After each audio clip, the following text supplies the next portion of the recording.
ကျမတော့သူဆိုတော့တော့မှာပြောပါတယ်ကဲဒီနေ့ကတော့မမီနဲ့လေထဲကိုလိုက်သွားပြီးတော့စပားသွားဝိုင်းလမ်းမှာပါ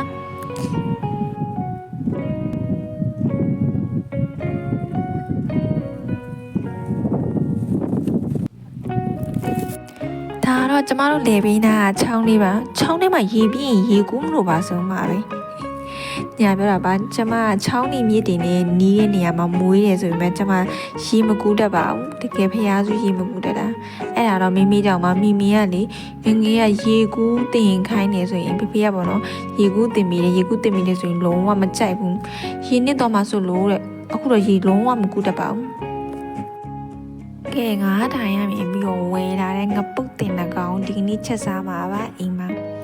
ငပုတ်တင်ရလေးတည်းဦးရအကြီးပဲအဲ့မှာကြည့်လိုက်ကျမတို့နေမှာမီးရလေးရတော့ရတယ်ဒါပေမဲ့လေးတည်းရန်ကုန်မှာလိုပဲသူအချိန်နဲ့အမလီအချိန်နဲ့ပေးတာပြီးတော့တစ်ခါတလေကြာရင်လည်းကျမတို့